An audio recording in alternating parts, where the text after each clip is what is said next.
Hello दोस्तों, नमस्कार। एक बार फिर से आपका स्वागत है। तो दोस्तों, आज का हमारा टॉपिक है उत्तराखंड के प्रमुख सामाजिक संस्कार, परंपराएं व प्रथाएं। तो दोस्तों, इस टॉपिक के बारे में हम डिस्कस करेंगे। हर पेपर में एक न एक प्रथाएं आजकल पूछी जाते हैं, तो इसको आप ध्यान से देखें। तो दोस्तों, पसंद आए तो लाइक, शेयर और सब्सक्राइब करना ना भूलें। तो शुरू करते हैं हम आज का पहला क्वेश्चन। तो पहला है दोस्तों हमारा जो पैना प्रथा। तो दोस्तों, पैना प्रथा होती क्या है? तो कुमाऊं के ग्रामीण अंचलों में पारिवारिक आयोजनों पर बकरा इत्यादि काटे जाने पर उसके खंड बिरादरी में बांटे जाने की प्रथा को पैना कहलाती है। तो दोस्तों, पैना प्रथा क्या होगी? जब ग्रामीण यानी कि गांव में क्या काटा जाता है, बकरा काटा जाता है। तो बकरा काटने के बाद क्या होता है, अपनी बिरादरी को कुछ हिस्सा दिया जाता है, और इसी प्रथा को क्या कहा जाता है? पैना प्रथा कहा जाता है। तो दोस्तों, हमारा सेकंड है सिरनी। तो सिरनी यानी कि गुड़ की डल्ली जो विभिन्न खुशी के अवसरों पर बांटी जाती है। तो दोस्तों, क्या होता है, गुड़ की जो छोटी छोटी डल्ली होती है उसे क्या कहा जाता है? सिरनी कहा जाता है। और जो गुड़ की डल्ली विभिन्न खुशी के अवसरों पर बांटी जाती है, तो इस प्रथा को क्या कहा जाता है? तो इसको सिरनी कहा जाता है। थर्ड है दोस्तों हमारा डांटी। तो डांटी क्या होता है? पुराने समय में होने वाले संस्कार विहीन विवाह को क्या कहा जाता है? डांटी कहा जाता है। तो जो पुराने समय में क्या होते थे, संस्कार विहीन विवाह विवाह होते थे, यानी कि शादियां होती थी, उस प्रथा को क्या कहा जाता था? तो उसको डांटी प्रथा कहा जाता है। अगला है दोस्तों हमारा जजमानी, खलौटी और खलौती और खलिक प्रथा। तो ये क्या होती थी दोस्तों? कृषक कार्य करने वाले लोगों को, पुरोहितों व कृषि कार्य में सहयोग करने वाले लोगों को उपज में कुछ हिस्सा दिया जाता है। तो दोस्तों, क्या है, जो हमारी जजमानी यानी कि खलौटी और खलौती या खलिक में, इसमें क्या हो गया, दो वर्ग के लोग होते हैं। एक हो गया दोस्तों कृषक, और दूसरा हो गया पुरोहित। तो दोस्तों, पुरोहित वर्ग को दिए जाने वाले अनाज का जो हिस्सा है वो निसोरी कहलाता है। तो पुरोहित वर्ग को जो अनाज का हिस्सा दिया जाता है वो क्या कहलाता है? निसोरी कहलाता है। और वही जो कृषि में सहयोग यानी कि कृषि काम में जो लोग सहयोग करते होंगे, उन लोगों को जो अनाज का हिस्सा दिया जाता है उसे खलो या खल कहा जाता है। और इसी प्रथा को दोस्तों जजमानी या खलौटी प्रथा कहा जाता है। अगला है दोस्तों हमारा टाल। तो टाल क्या है? अंतर जातीय विवाह के बाद संबंधित पुरुष के वर्ग के आधार पर टाल शब्द क्या क्या कर दिया जाता है? जोड़ दिया जाता है, यानी कि अंतर विवाह, यानी कि उनकी जाति का अंतर होगा, कोई अलग जाति का और कोई अलग जाति का होगा, तो वो क्या कहलाता है? अंतर जातीय विवाह कहलाता है। इसके आधार पर क्या कर दिया जाता है? तो पुरुष वर्ग के अंत में क्या जोड़ दिया जाता है? टाल शब्द जोड़ दिया जाता है। यानी कि इसका क्या हुआ दोस्तों? एग्जाम्पल, खसटाल या बमन टाल। तो ये कौन सी प्रथा होगी दोस्तों? टाल प्रथा कहलाती है। अगला है दोस्तों हमारा न्योता प्रथा। तो न्योता प्रथा क्या होता है? विवाह वाले घर में आमंत्रित लोगों द्वारा नगद राशि या अन्न आदि के रूप में भेंट स्वरूप दिए जाने को न्योता कहा जाता है। तो न्योता क्या हो गया दोस्तों? यानी कि शादियों में क्या करते हैं, लोगों को आमंत्रित करते हैं, तो वो लोग क्या करते हैं, नगद राशि या अन्न आदि के रूप में क्या करते हैं, भेंट स्वरूप करते हैं। उसी को क्या कहा जाता है? तो न्योता प्रथा उसी को कहा जाता है। अगला है दोस्तों हमारा बाट प्रथा। तो बाट प्रथा क्या है? ये कहाँ प्रचलित होती है? पहले तो जौनसार यानी कि जौनसार क्षेत्र यानी कि जौनसार जनजाति में ये प्रचलित है बाट प्रथा। तो दोस्तों, ये जौनसार बावर में पारस्परिक सहयोग के रूप में विवाह के संदर्भ में अन्न आदि के लिए मात्र यानी कि निकटस्थ लोगों द्वारा 1 रुपया प्रति वस्तु के रूप में यानी कि दिया जाता है। यह विवाह के अवसर पर इसी रूप में वसूल हो जाता है। तो बांट प्रथा क्या है दोस्तों? जब सगे संबंधी के यहाँ क्या होती है, शादी होती है, उसी में क्या करते हैं वो लोग, अपने सगे संबंधियों से क्या करते हैं, पैसा वसूल करते हैं।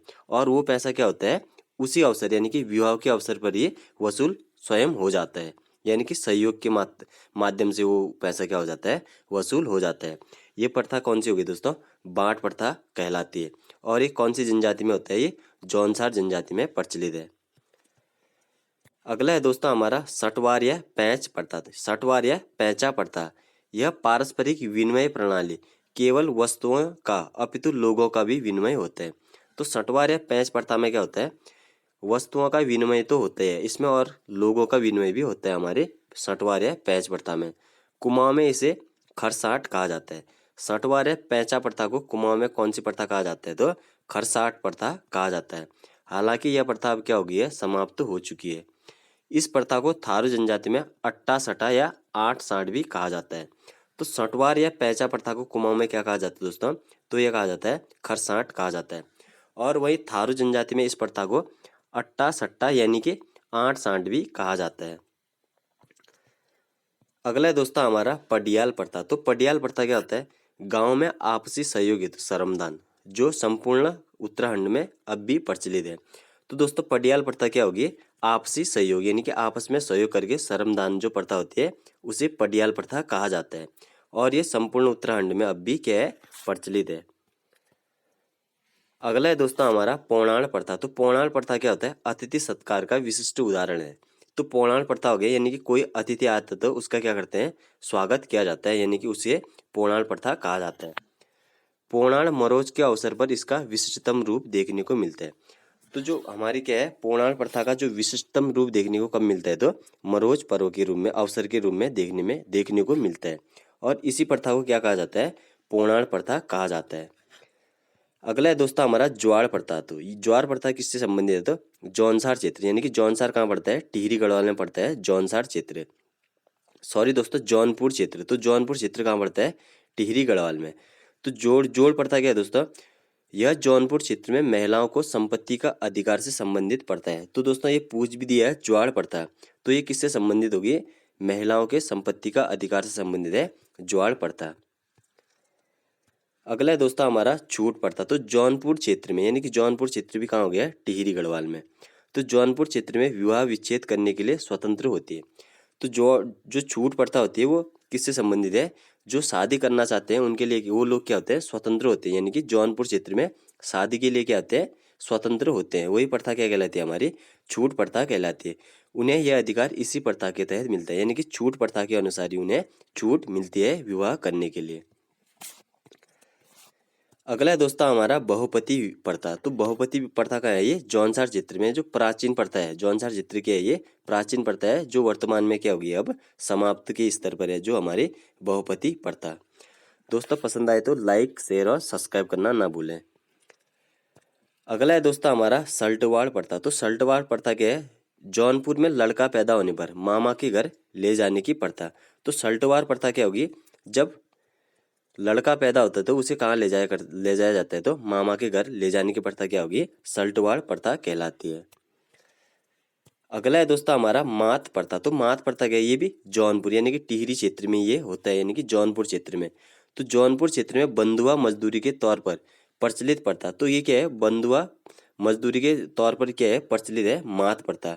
इसमें पीढ़ी दर पीढ़ी कर्जदार बनी रहती है और मात प्रथा में क्या होता है? पीढ़ी दर पीढ़ी क्या बने रहेंगे? लोग कर्जदार बने रहेंगे। तो ये कौन सी प्रथा होगी? मात प्रथा कहलाती है। अगला है दोस्तों बुढ़ियात प्रथा। तो बुढ़ियात प्रथा भी कहाँ होती है? जौनपुर क्षेत्र यानी कि टिहरी गढ़वाल में। तो जौनपुर क्षेत्र के रात भर जागरण या जागड़ा लगाया जाता है। तो बुढ़ियात प्रथा क्या होगी?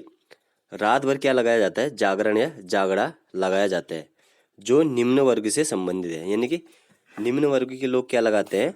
जागरण या जागड़ा लगाते हैं। इस प्रथा को क्या कहा जाता है? तो बुढ़ियात प्रथा कहा जाता है। अगला है दोस्तों चौहती प्रथा। तो चौहती प्रथा भी क्या है? जौनपुर क्षेत्र यानी कि टिहरी गढ़वाल में। जौनपुर क्षेत्र में खुशी अथवा शोक में बागजी द्वारा विशेष प्रकार का क्या बजाया जाता है? संगीत बजाया जाता है। तो चौहती प्रथा क्या होगी दोस्तों? जौनपुर क्षेत्र यानी कि टिहरी गढ़वाल में खुशी या शोक के अवसर पर जो बागजी मतलब बजाने वालों द्वारा क्या बजाया जाता है? विशेष प्रकार का एक संगीत बजाया जाता है। तो इस प्रथा को क्या कहा जाता है? चौहती प्रथा कहा जाता है। अगला है दोस्तों हमारा ओडाल प्रथा। तो क्या होता है? ओडाल प्रथा में क्या होता है? लड़की को भगाकर शादी करना, यानी कि लड़की को भगाकर शादी करने वाली प्रथा कौन सी होगी? ओडाल प्रथा कहलाती है। अगला है दोस्तों हमारा परी प्रथा। तो परी प्रथा क्या होती है? यह जौनसार क्षेत्र यानी कि टिहरी गढ़वाल में ये पड़ता है हमारा जौनपुर क्षेत्र। तो जौनपुर क्षेत्र की प्रचलित सामाजिक प्रथा जिसमें निम्न वर्ग की को परी अर्थात सूचना लाने व ले जाने की जिम्मेदारी दी जाती है। तो परी प्रथा कहाँ प्रचलित है? जौनपुर क्षेत्र टिहरी गढ़वाल में। और इनका कार्य क्या होता है? जो निम्न वर्ग के लोग हैं तो इनका काम क्या होता है? सूचना को एक जगह से दूसरी जगह ले जाना और सूचना को एक जगह से दूसरी जगह लाना किनका काम होता है? परी, यानी कि परी प्रथा इसी को कहा जाता है। तो आता है दोस्तों हमारा अब नमती प्रथा। तो नमती प्रथा में क्या होता है? टिहरी के जौनपुर एवं रवाई क्षेत्र में प्रचलित इस प्रथा के अनुसार गांव के मध्य में बगाजी यानी कि बजाने वाले द्वारा सुबह 5 बजे तथा साय 10 बजे जगाने एवं सोने संबंधित सूचना दी जाती है। तो जो नमती प्रथा क्या होती है? तो जो गांव में होते हैं, गांव में बजाने वाले होते हैं, गांव के मध्य में, उनके द्वारा क्या किया जाता है, गांव वालों को सुबह 5 बजे उठाना और शाम को 10 बजे सुलाने का काम क्या होता है, इनको बागजियों का काम होता है, यानी कि बजा के उनको आदेश देना। ये कौन सी प्रथा कहलाती है? नमती प्रथा कहलाती है। अगला है दोस्तों हमारा ब्यौरा प्रथा, यानी कि ब्यौरा, किसी के बारे में विवरण देना। तो जौनसार रवाई में प्रचलित इस प्रथा के तहत परिवार के मुखिया के सम्मुख दिन भर के कार्यों का विवरण दिया जाता है। तो जो ब्यौरा प्रथा में किया जाता है, क्या किया जाता है, तो जो दिन भर काम किया जाता है, तो काम करते हैं और शाम को क्या करते हैं, जो उनका मुखिया होता है उनके सम्मुख क्या देते हैं, कार्यों का विवरण देते हैं। इस प्रथा को क्या कहा जाता है, तो इसको ब्यौरा प्रथा कहा जाता है। अब बात करते हैं दोस्तों हम पिठाएं या गंधाक्ष के बारे में। तो ये कौन सी प्रथा है? तो संपूर्ण उत्तराखंड समाज में प्रचलित यह प्रथा, जिसमें आमंत्रित अतिथियों को विदाई के समय टीके के साथ साथ कोई वस्तु या नगद राशि अथवा गंधाक्ष दिया जाता है। तो ये कौन सी प्रथा कहलाती है? पिठाएं या गंधाक्ष प्रथा कहलाती है। अगला है दोस्तों हमारा आतना बेड़ना। तो आतना बेड़ना क्या है? सौका वर्ग में प्रचलित है ये प्रथा। तो आतना बेड़ना किस वर्ग में प्रचलित है? तो सौका वर्ग में प्रचलित है आतना बेड़ना। इसके अनुसार दो परगनों में आपसी मतभेद हो जाने की रस्म पर आतना बेड़ने की रस्म आयोजित होती है। तो क्या होता है, सौका यानी कि भोटिया लोगों में क्या होता है, जब आपसी मतभेद हो जाते हैं तो कौन सी रस्म की जाती है? तो आतना बेड़ना प्रथा यानी कि रस्म की जाती है। अगला है दोस्तों हमारा बडानी बुडानी प्रथा। तो यानी कि बडानी बुडानी प्रथा भी कहाँ प्रचलित है? पूर्वी सौकाओं में, पूर्वी सौका वर्ग में प्रचलित होती है। तो बडानी या बुडानी प्रथा भी क्या होगी? पूर्वी सौकाओं में प्रचलित प्रथा होगी।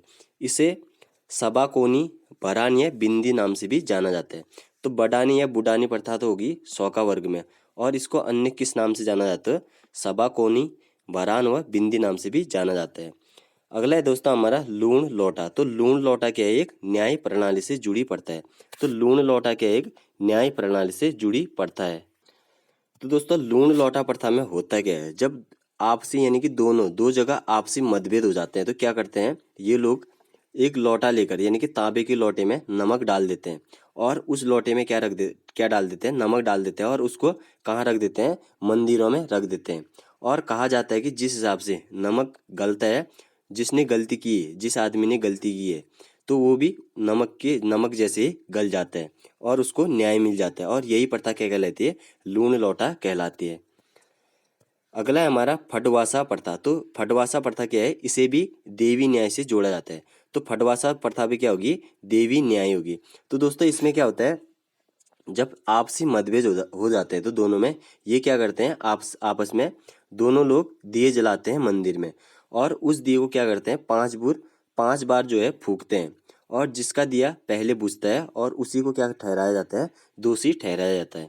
तो इसी प्रथा को क्या कहा जाता है? फटवास प्रथा कहा जाता है।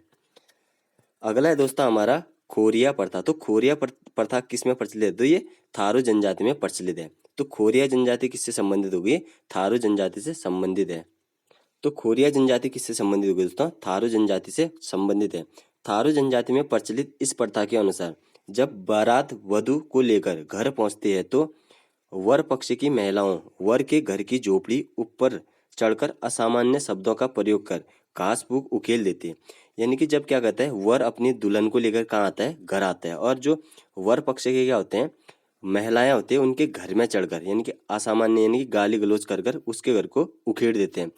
ऐसा इसलिए करते हैं कि दोस्तों वो घर अपना दोबारा बना सकता है कि नहीं बना सकते, यानी कि उसका प्रशिक्षण करते हैं, किसका? यानी कि वर का। यही प्रथा क्या कहलाती है? खोरिया प्रथा कहलाती है। अगला है दोस्तों हमारा सरोला या डोली विवाह। इसमें वर के बिना वर पक्ष के कुछ लोग कन्या मूल्य लेकर कन्या को डोली में बिठाकर वर के घर ले जाते हैं।